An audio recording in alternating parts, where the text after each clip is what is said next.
Welcome to NovaVerse.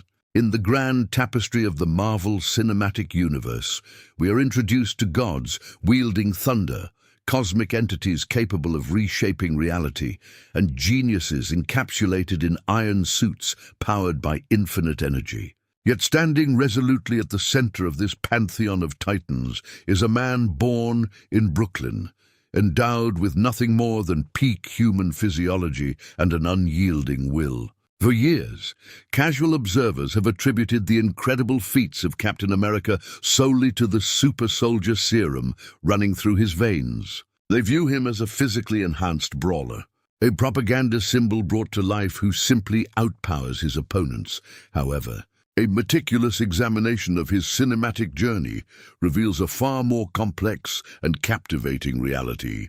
The serum merely provided the canvas. It was Steve Rogers who painted the masterpiece.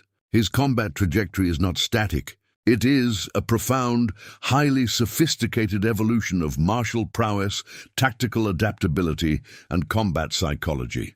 Over the course of a decade, Steve Rogers transitions from a brave, yet unrefined 1940s street fighter into the most complete, formidable master of close-quarters combat in the entire Marvel universe. To truly understand the combat philosophy of Captain America, we must return to where it all began, in the dust-choked alleyways of Brooklyn during the Great Depression. Before the serum, Steve Rogers was a frail, sickly young man who suffered from asthma, scoliosis, and a long list of physical ailments. Yet despite his physical frailty, he possessed a fundamental psychological trait that would later define his fighting style: an absolute refusal to stay down.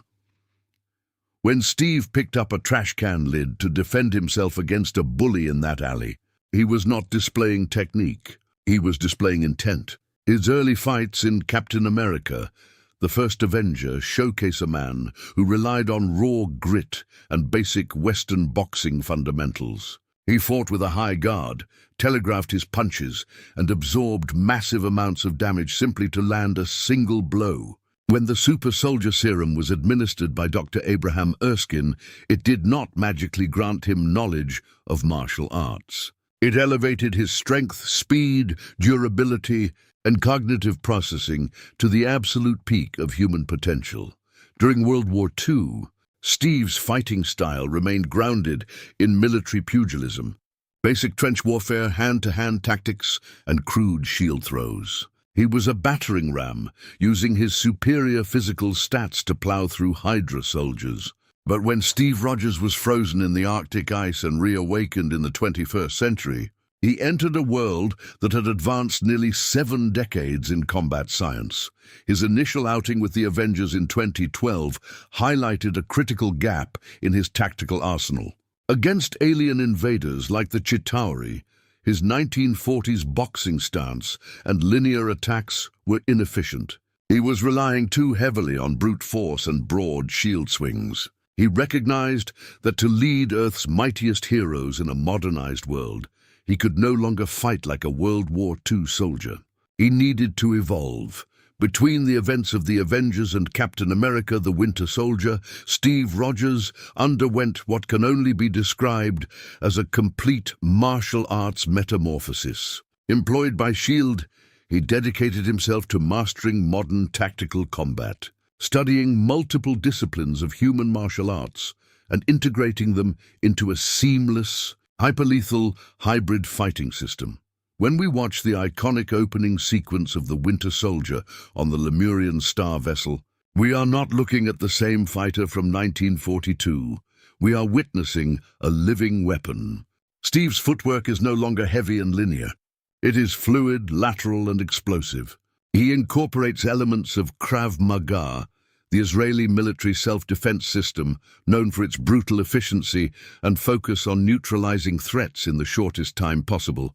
Notice how he eliminates guards with immediate, bone-shattering strikes to vital areas, disarming opponents before they can pull a trigger.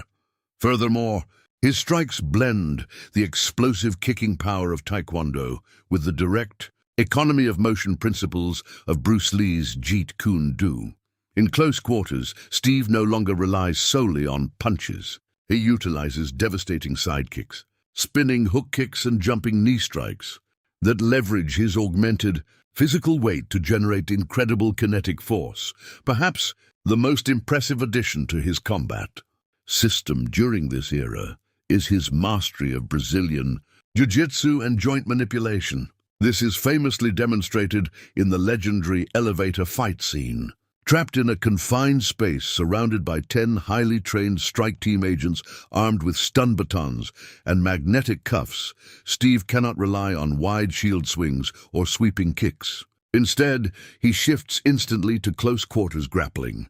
He isolates limbs, breaks wrist grips, uses body positioning to leverage opponents against each other, and applies joint locks to neutralize numerical superiority. He transforms a claustrophobic trap into a masterclass in spatial awareness and biomechanical control. His encounter with the Winter Soldier on the streets of Washington, D.C. takes this analysis even further, showcasing his adaptability against a foe of equal physical capability and superior weaponry. Bucky Barnes wields a tactical knife with terrifying speed and